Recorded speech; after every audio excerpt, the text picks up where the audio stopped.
Okay, so like, is there a link between like genius and madness? Hmm. You know what I mean? It's like this idea that creativity Yeah. comes at a cost. Right. Today we're doing like a deep dive into Ludwig Wittgenstein's life Oh, yeah, Wittgenstein. to see if his story like sheds any light on this whole mad genius thing. He's a really fascinating figure for this, you know? Oh, totally. His life just has this kind of inherent paradox. Oh, yeah. I mean, think about it. He's born into this, like, incredibly wealthy family in Vienna. Like seriously rich. Oh, yeah, super rich, big patrons of the arts. Especially music, Yeah, right? music especially, yeah. But he's drawn to these like deep philosophical problems. Totally. Yeah. And you'd think, like, with all that privilege, Yeah. he'd just coast, you know? Yeah. Just like live the easy life. Exactly. But instead, he's grappling with the meaning of life, the limits of language. It's wild. It really is. And get this, he gave away his entire inheritance. Oh, yeah, that's right. Can you imagine? Just Yeah. like, no, I don't need all this money. Unbelievable. I need to live a simpler life devoted to thought. It's radical. Totally radical. And that's not even the half of it. Oh, there's more. Oh, yeah. Yeah. He actively sought out like challenging experiences. Like what? He volunteered for the Austrian army in World War I. Wow. And not just that he wanted the most dangerous positions. He seems to be drawn to these extremes. It's like he had to confront the harshest realities of life. Yeah, you see that tension, don't you? Between his privilege and this, like, self-destructive urge. Totally. It makes you wonder, was this drive for intense experience somehow like connected to his philosophical genius? It's a tough question to answer definitively, but it's worth exploring. Definitely. You know, his wartime experiences really had a profound effect on him. I can only imagine. The constant threat of death, the suffering, he saw all of it, forced him to confront human existence. Like how fragile it is. Yeah, exactly. And the limits of our understanding. And like all of that is pouring out in his wartime diaries, right? Oh, absolutely. They're full of introspection, self-criticism. Yeah, and this like deep longing for meaning. He was searching for something to hold on to. I think a lot of people can relate to that. For sure, especially in times of crisis. So how does he find any kind of solace? He found some comfort in Tolstoy's writing. Oh, interesting. Tolstoy, who also, you know, grappled with those big existential questions. The meaning of life, good versus evil. Yeah, all of it. Oh. And it's out of this crucible of war, this intense period of personal and spiritual crisis, All right. that Wittgenstein produces his first major work, theTractatus Logico-Philosophicus. theTractatus. Yes, that's Now, this book, it's notoriously dense. it is. Like even for philosophy. Yeah, it's super dense. But it's a landmark in 20th century philosophy. Absolutely groundbreaking. So can you give us like a quick breakdown of what it's all about? Okay, so basically, the Tractatus tries to define what can be said meaningfully with language. That's interesting. He argued that language has this kind of logical structure Okay. and that it mirrors the structure of reality. So like the way we use language shapes how we understand the world. Precisely. That's a core idea. It has these huge implications for, like, everything, Whoa. from science to ethics to art. I mean, that's a powerful thought. It really is. And Wittgenstein argues that a lot of philosophical problems, Yeah. they come from, like, misusing language, from trying to say things that are ultimately meaningless. Like we're talking nonsense. Exactly. So how does the Tractatus connect back to his war experiences? Well, think about it. The war forced him to confront the limits of human understanding. Right. The things we just can't grasp. Or express with language. Exactly. And that's central to the Tractatus. The limits of language are the limits of our world. Like the war almost pushed him to define those limits. I think that's a really insightful way to put it. And wasn't he writing this in the trenches? Yeah, a lot of it was written right there on the front lines. That's incredible. What a writing environment. Talk about intense. But it shows his focus, right? Absolutely. This drive to wrestle with these complex ideas, even in the middle of chaos. It's remarkable. And as he's finishing the Tractatus, he meets this other soldier, George Trakl. Trakl. Yeah, he's a poet. Super brilliant, but really troubled by the war. I see. They connected on this, like, really deep level, sharing their anxieties about the world and their place in it. That must have been intense. Oh, it was. And tragically, Trakl commits suicide not long after. Oh. It had a profound impact on Wittgenstein. Reinforced his belief in living an ethically rigorous life. It's like this constant search for meaning running through his whole life. Absolutely. A Yeah. search for purpose in a world that often feels chaotic and absurd. I think a lot of people can relate to that. Definitely. We all grapple with those questions in some way. And it's not just in his philosophy, right? It's in his actions, too. Oh, totally. Remember, he gives away his inheritance and becomes an elementary school teacher in rural Austria. It's like he's trying to escape the trappings of wealth. Yeah, he needs to simplify his life to find meaning in something more essential. But even that's a struggle for him, right? Oh, absolutely. Teaching is tough. And his methods were unconventional, to say the least. Let's just say he didn't exactly fit in. He had a hard time connecting with some colleagues and students. It's like he's still wrestling with these inner demons. This sense of inadequacy. Yeah, maybe. But even in that struggle, there's this relentless drive to understand. To find clarity. Exactly. He never stops questioning, never stops pushing himself. It's like he can't escape the intensity of his own mind. It's a fascinating paradox, isn't it? Totally. It makes you wonder, are those periods of intense emotional turmoil somehow connected to his bursts of creative insight? That's a question we'll keep digging into as we explore more of his life and later work. Definitely. There's so much more to uncover. Oh, yeah. Wittgenstein's a complex figure. He defies easy categorization. That's for sure. But that's what makes him so fascinating. Absolutely. So let's dive into the next chapter of his journey. Sounds good. I'm ready when you are. So we left off talking about Wittgenstein trying to find like a simpler life, teaching elementary school Right. in rural Austria. It's interesting, though, because he actually ends up writing a dictionary. A dictionary? Yeah, for elementary school kids. That seems like a surprising project for a philosopher who's like wrestling with the limits of language. You'd think so, right? But it actually reveals something pretty deep about him. Okay, how so? Well, he was super passionate about clarity, about finding the most precise way to express ideas, even really complex ones. So even in something as basic as a children's dictionary, he's still working through those big philosophical issues. Exactly. He believed that clear thinking, clear communication was essential for everyone, not just philosophers. It goes back to that idea that philosophy isn't just this abstract thing. Right. It's connected to everyday life. Totally. And it's around this time that Wittgenstein makes this big decision. He returns to academia. He was back to Cambridge. Yep, in 1929, which is interesting considering he had rejected that world before. So what changed? Why go back? Well, his thinking had evolved. He starts moving away from the strict logical framework of the Tractatus. So his views on language were shifting. They were. He develops a more nuanced understanding. Okay, so how did his view of language change? Instead of seeing language as a mirror reflecting reality, he starts to see it as a tool. A tool? Yeah, a tool we use to interact with the world, to create meaning through different activities. I see. This is where he develops this famous idea of language games. Language games? Yeah.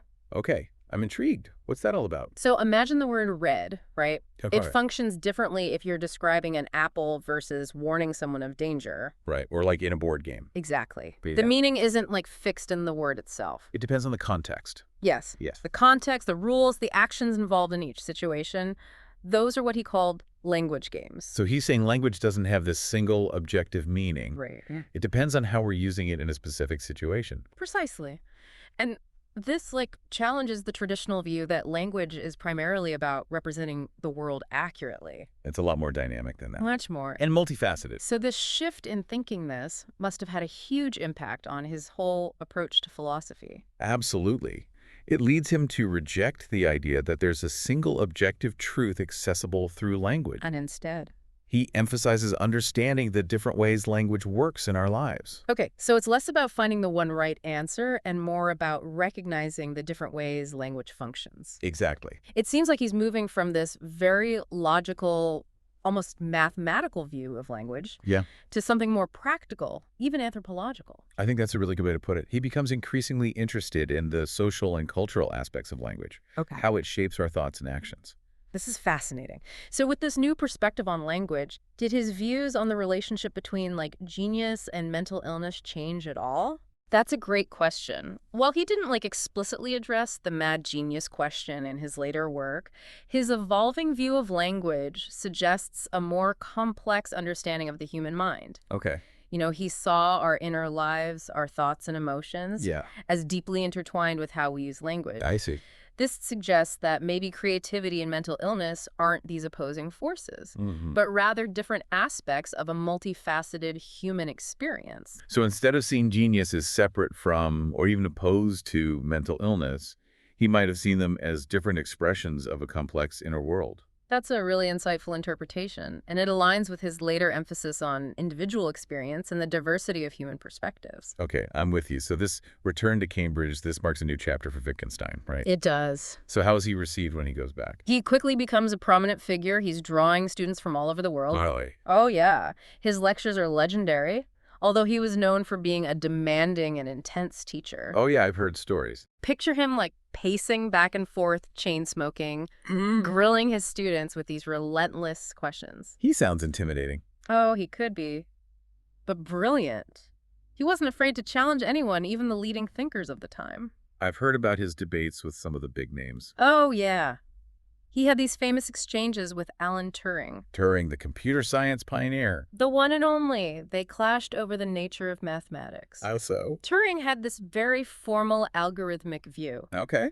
while Wittgenstein saw it more as a kind of grammar, a set of rules for making sense of the world. Those are pretty different perspectives. They are, and it highlights this fundamental question about truth. Truth. Yeah, is it something objective that we discover out there in the world? Or is it something we construct something shaped by our language and concepts? Exactly. And that question is still debated in philosophy today. Wow, so Wittgenstein's ideas are still relevant all these years later. Absolutely. They force us to reconsider how we think about truth. He challenged the notion of a single objective truth, suggesting instead that truth is always contextual, tied to the specific language games we're playing.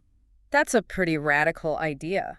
It is, and it has implications far beyond just philosophy. Totally. It makes us think differently about how we communicate, how we understand each other, how we make sense of the world. It's about more than just words. So much more. Yeah. And then, just as his influence is growing, Yeah. World War II breaks out. Another war. Another global conflict. Mm-hmm. And Wittgenstein finds himself living through another period of intense turmoil. But this time he doesn't enlist. No, he doesn't. Instead, he takes on these roles that seem deliberately humble. Like what? He works as a hospital porter, for example. That's a far cry from the world of philosophy. It is. He's There's not- this sense that he's trying to distance himself from the intellectual world. To connect with something more immediate. Yeah, a more visceral reality. He continues working on his philosophy, but there's a shift. What kind of shift? He becomes more concerned with the everyday, the practical, the things that truly matter in life. It seems like those war experiences, even from a distance, Yeah, they continue to shape his thinking. absolutely. They push him towards a more grounded, human-centered approach to philosophy. So it's less about abstract theories Right, and more about understanding how we live and experience the world. exactly. And it's during this time that we see the beginnings of his later masterpiece, Philosophical Investigations. Philosophical investigation. Yeah, which many consider to be his most significant work. Okay, so how does Philosophical Investigations differ from his earlier work? It's a radical departure, In what way? both in style and content. It's much more fragmented, conversational, even playful at times. Playful for a philosophy book. I know, right? But that's Wittgenstein. He abandons the search for definitive answers Okay. and embraces the ambiguity and complexity of language. So instead of clinging to certainty, he's embracing a more open-ended approach. Precisely. It's like he's letting go of the need for a rigid system. And he's exploring instead. Exactly. And this reflects a deeper shift in his thinking about philosophy itself. Oh, how so? He no longer sees it as this quest for absolute truth, Okay. but as a way of clarifying our thinking, I see. of dissolving those philosophical puzzles that can trap us in confusion. So it's less about finding the right answers Right. and more about asking the right questions. Exactly. And this is where his emphasis on examples comes in. Examples? Yeah, he uses these concrete examples drawn from everyday life to illustrate his points. To show how language actually works in practice. Precisely. Like, one of the most famous examples is the duck rabbit image. Oh, yeah. I've seen that. The one where you can see the same picture as either a duck or a rabbit. That's the one. It's a brilliant illustration of how our perception is shaped by our expectations. By our interpretation. Yeah, by how we frame things. This connects back to his ideas about language games, right? Absolutely. Meaning isn't inherent in the world or in language itself. Right. It arises from how we use language in specific contexts. So it's not just that language shapes our thoughts, but our thoughts also shape language. It's this dynamic relationship. Exactly. And this has huge implications for how we think about knowledge, about truth, about ourselves. It suggests that there's not one right way to see the world, No. but a multiplicity of perspectives. Shaped by our experiences and our use of language. That's a pretty humbling thought. Hmm. It challenges us to be more aware of our own biases. Yes, our assumptions and how they shape how we interact with the world. So it's not just about being right. No. It's about understanding the limits of our own understanding. And being open to different perspectives. It sounds like Wittgenstein's later work is this call for intellectual humility. I think that's a really insightful way to put it. He's encouraging us to be more aware of the limits of our own knowledge. To be more open to ambiguity. Yes, and to embrace the complexity of human experience. That's a powerful message, especially in a world that often feels so polarized. Absolutely. He reminds us that the search for meaning is an ongoing process. Not about finding easy answers. No, it's a journey that requires us to be rigorous in our thinking, but also compassionate in our understanding of ourselves and others. So we've been exploring Wittgenstein's life and work, like tracing the evolution of his thinking about language and how it shapes our understanding of the world. It seems like his experiences, especially during those war years, had a really profound impact on his philosophy. Yeah, his later work really reflects this deep concern for the human condition, a focus on those everyday struggles and the search for meaning that we all grapple with. Right, it's less about these abstract theories and more about understanding how we live, how we think, and how we make sense of our experiences. Exactly. It's like he's trying to get at something more essential, something beyond the traditional boundaries of philosophy. Yeah, he's drawing on psychology, on his own personal struggles, even on literature and art, to illuminate these complexities of human experience. You can see it in his emphasis on examples on showing rather than just telling. He wanted to make philosophy relevant to everyday life, to help people see the world in a new light. And maybe even find some peace amidst all the confusion. Exactly. It's funny you mention peace because Wittgenstein himself said that the aim of philosophy should be to give us peace. What do you think he meant by that? That's a good question. I think he meant a kind of intellectual peace, a freedom from those philosophical puzzles and anxieties that can trap us in these endless cycles of doubt. Oh, I see, like a freedom from those thought loops that just keep us spinning. Exactly. He wanted to help us see through those false problems, to recognize how our own thinking can create unnecessary suffering. So it's not about finding all the answers. It's more about learning to ask better questions. Yeah, to challenge our assumptions and to be more aware of the limits of our own understanding. That's a really powerful idea. It suggests that philosophy isn't just this academic discipline. It's something that can actually help us live better lives. I think that's at the heart of his later work. He wanted to show that philosophy isn't about these abstract theories detached from life. Right, it's a tool for understanding ourselves, our relationships, our place in the world. As we wrap up our deep dive into the life and thought of Ludwig Wittgenstein, I'm struck by his constant evolution, his willingness to challenge his own assumptions and to embrace new ways of thinking. He was a restless seeker, always pushing the boundaries of his own understanding, even when it meant rejecting his previous work or challenging the prevailing philosophical trends. And what about the question that we started with, the link between creativity and mental illness? Did Wittgenstein's life and work shed any light on that? That's the big question, isn't it? While he never explicitly addressed the mad genius idea, his own struggles, his intensity, his unconventional life choices all suggest this complex relationship between intellectual brilliance and emotional vulnerability. Right, it's like those same qualities that fuel creativity might also make someone more susceptible to emotional distress. It's possible. His philosophy definitely points toward a more nuanced understanding of the human mind, one that recognizes the interconnectedness of our thoughts, emotions, and experiences. Instead of viewing creativity and mental illness as opposites, maybe we need to see them as different facets of a complex human experience. I think that's a really insightful way to look at it. Genius doesn't exist in a vacuum. Right. It's always embedded in a life, in a mind, that's subject to all the complexities and vulnerabilities of being human. Exactly. I think Wittgenstein's life and work invite us to embrace this complexity, to move beyond simple categories and appreciate the full spectrum of human experience with all its contradictions and possibilities. Absolutely. He challenges us to be more curious, more compassionate, and more willing to question the assumptions that limit our understanding of ourselves and the world around us. That's a powerful legacy, and one that continues to inspire and provoke us today. Well, thanks for joining us on this deep dive into the life and thought of Ludwig Wittgenstein. We hope it sparked some new ideas and encouraged you to keep exploring the fascinating world of philosophy. It's been a pleasure.